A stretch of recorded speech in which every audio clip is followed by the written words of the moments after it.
SA gemeente, baie welkom by vandag se erediens. Nou hier by Suidwyk hou ons piknik op die plaas en ek is mooi gevra om dit kort te hou, wat vir my maar altyd so 'n bietjie van 'n uitdaging is. So nietemin, dit is absoluut wonderlik dat jy vandag by ons inskakel. Dit is 'n voorreg dat jy hier is en saam kuier. Vandag gesels ek kort oor lewe. Eintlik oor asem, wat eintlik gees is, wat eintlik God is. Elke dag neem ons ongeveer 26.000 asemteë, wat so wat 14.000 liter lug is. Nou experts sê ons moet eintlik uit ons maag asemhaal, nie ons bors nie. Maar wanneer ons bietjie af is, of wanneer ons gestres is, of wanneer ons te vinnig beweeg, het ons die geneigtheid om uit ons bors asem te haal. Nou tegnies neem 'n mens tussen 4 en 6 asemteë per minuut, maar die meeste van ons neem gemiddeld tussen 16 en 20 asemteë per minuut. En kenners sê dat ons veronderstel is om 99% van ons energie uit ons asemhaling te kry. En hulle reken dat die meeste van ons slegs 10 tot 20% van daardie energie kry en benut. Ek bedoel, met alles wat ons elke dag aan die gang het, wie dink nou eintlik aan asemhaling? Nou, daar is hierdie storie oor 'n herder genaamd Moses, wat in 'n land genaamd Midian woon. En God verskyn aan hom en praat met hom deur 'n brandende bos. En God sê, Moses, trek jou sandale uit, want die grond waarop jy staan is heilig. Nou Moses het hierdie land al vir 40 jaar bewandel. Dit is nie asof die grond skielik heilig geword het nie. Die grond het nie verander nie. Eintlik is dit dat Moses daarvan bewus geword het. Wat die vraag vir ons natuurlik na vore bring, staan ek en jy heeltyd op heilige grond? Of loop ons verby brandende bosse aan die linkerkant en die regterkant? En omdat ons te vinnig beweeg en ons aandag afgelei is, mis ons dit? God het die geroep van sy mense wat in slawerny in Egipte is gehoor, en hy wil hê dat Moses hulle moet gaan red. En Moses sê vir God, wel, as ek na hierdie mense toe moet gaan en vir hulle sê dat God hulle wil bevry, gaan hulle natuurlik vir my sê, Moses, wat is hierdie God se naam? So Moses vra vir God, wat is u naam? En God antwoord hom, Moses, jy sê vir hulle, die Here het jou gestuur. Nou hierdie naam Here, as jy dit in 'n Afrikaanse Bybelvertaling lees, word die naam gespel met die letters H-E-R-E. Die naam verskyn meer as 6.000 keer in die Bybel, maar dit was oorspronklik nie in Afrikaans geskryf nie. Dit was in Hebreëus geskryf. In Hebreëus is die naam basies 4 letters. Ons sou sê E-H-V-H. Maar in Hebreëus word die letters uitgespreek as Yod, He, Va, He. Sommige spreek die naam uit as Yahweh of Yahweh.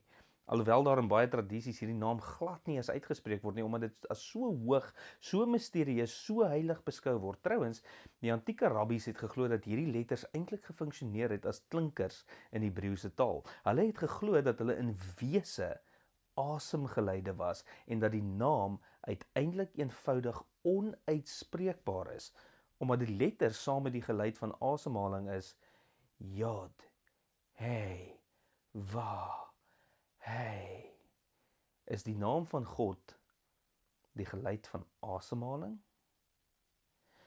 Ok, so die boek Genesis sê dat toe God die eerste persoon geskep het, het God hierdie stof, hierdie grond van die aarde geneem, en God het dit gevorm en toe daarin geblaas, en dit het 'n lewende wese geword. Nou die Hebreëse woord vir grond is die woord Adama, en hierdie eerste persoon, sy naam is Adam. En so basies is dit van Adama dat ons Adam kry. Ons spreek die naam Adam uit as grond, wat vir ons grondman gee. Van die stof kry ons stofman. So daar is hierdie paradoks in die kern van wat dit beteken om 'n mens te wees. Ons is broos en kwesbaar, ons kom van die stof. Soos dit in Prediker sê, alle mense kom van die stof. Soos dit in die Psalms geskryf staan, almal kom van die stof en sterf en keer terug na die stof. Net die ander dag probeer ek iemand bel, ek skakel die nommer op my foon en die oproep wil nie verbind nie. En toe skakel ek die nommer weer en dit verbind steeds nie. En toe sê my foon ek moet weer skakel. en ek raak al hoe meer gefrustreerd. En ek vang myself letterlik op die punt om my foon by die venster te wil uitgooi. Ek bedoel, waarom is dit dat die vreemdste dinge so vinnig onder ons vel kan kom? Ek bedoel, het jy ooit oomblikke wanneer jy voel jy is sekondes weg daarvan af om dit heeltemal te verloor? Ons kom van die stof. Ons is broos. Soos dit in die psalms geskryf staan, elke persoon se lewe is net 'n asemteug, selfs diegene wat seker lyk. Het jy al ooit in die gange van 'n hospitaal gestap? Het jy al ooit oor 'n kus gestaan? As jy al ooit by 'n slegte motorongeluk verbygery het, dan weet jy presies waarvan ek praat. Die lewe is broos. En tog is ons dit gegee deur die Skepper van die heelal. En hierdie goddelike asem is in elke enkele mens. Soos dit in die psalms geskryf staan. Psalm 8 sê dat God ons met heerlikheid en eer gekroon het. So die heerlikheid en eer in hierdie vers verwys nie na God nie. Dit verwys na die mense wat God gemaak het. Ons is hierdie heilige, goddelike stofklonte en tog besit ons onbeskryflike krag en energie. Jou lewe is net 'n asemteug en tog is jy gemaak deur die Skepper van alles.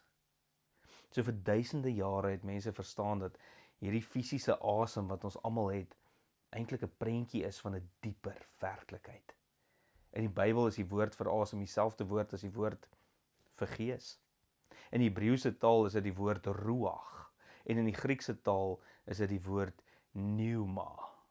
Soos een skrifgedeelte sê dat wanneer God die ruach, die asem van alle lewende wesens wegneem, dan sterf hulle en keer terug na die stof. Maar wanneer God die ruach, die gees stuur, word hulle geskep en lewe hulle. Asem, gees, dieselfde woord. En die eerste Christene het hierdie idee aangeneem en hulle het dit baie verder geneem as net 'n woord. Hulle het eintlik geglo dat die gees van God in 'n persoon kan woon, letterlik kan leef. Een skrif in Romeine 8 sê dat as die pneuma, die gees van God wat Jesus uit die dood opgewek het, in jou woon, dan sal God jou lewe gee. 'n Ander skrif sê dat die gees van God wat in jou woon, jou heilig maak. So die woord heilig maak beteken om te suiwer of skoon te maak.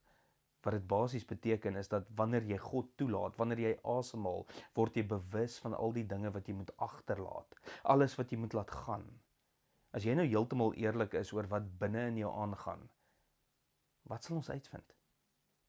Wat sou jy sê as jy net oopmaak? Wat is binne in jou?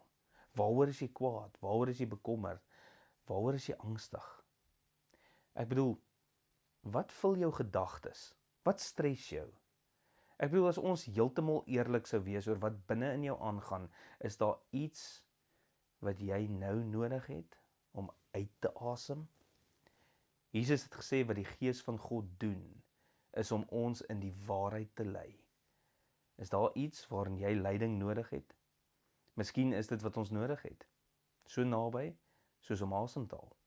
'n Ander skrifgedeelte sê dat God die Gees sonder maat gee. Is daar iets wat jy nou nodig het om in te asem? Soos dit in Efesiërs hoofstuk 4 sê, daar's een God en Vader van almal, wat oor almal is en deur almal en in almal is.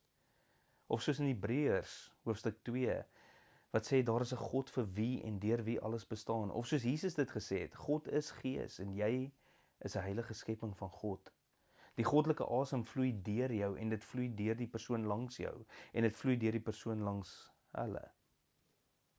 Jy is op heilige grond en daar is 'n heiligheid aan die mense om ons.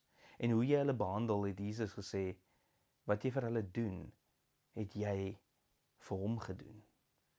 God is daar omdat God hier is. En 'n mens hoef nie hiermee saam te stem vir dit om reeds waar te wees nie. God het ons reeds lewe gegee en die asem wat ons pas geneem het en die asem wat ons voor dit geneem het en die asem wat ons gaan neem en die asem daarna. So, wanneer 'n baba gebore word, wat is die eerste ding wat dit moet doen? Anders gaan die baba dit nie maak nie. Moet hierdie baba asemhaal of die naam van God sê?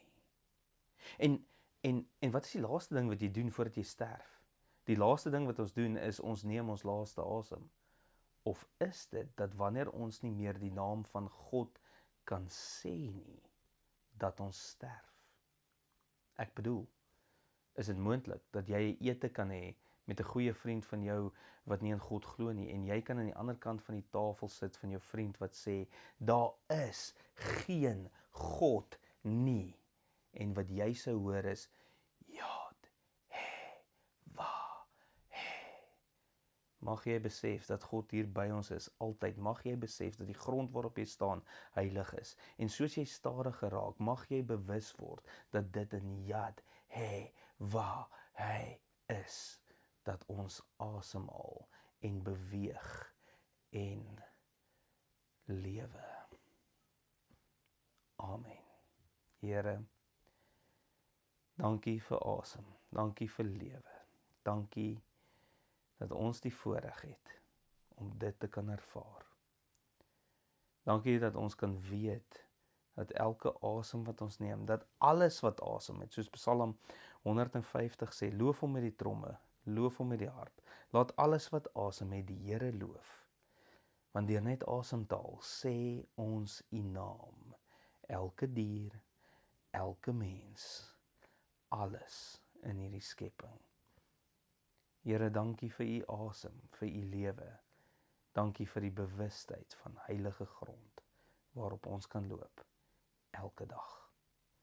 Seën ons, en mag ons hierdie lewende asem tot sy volle potensiaal bereik, en uitleef, waar ons bly, werk en speel. In Jesus se naam alleen, amen. Ek seën jou, SA gemeente, in die naam van God die Vader, wat vir jou asem gee, wat het geblaas het oor hierdie aarde, en wat lewe en energie in die grond, in die Adama ingeblaas het. Ek sien in die naam van Jesus Christus, wat het kom leef het, wat fisies self kom asemhaal het, 'n eerste teeg en 'n laaste teeg gegee het, net soos ek en jy. Ek seën jou in die naam van die Heilige Gees, wat in jou is, wat met jou is, want Gees is asem. Amen.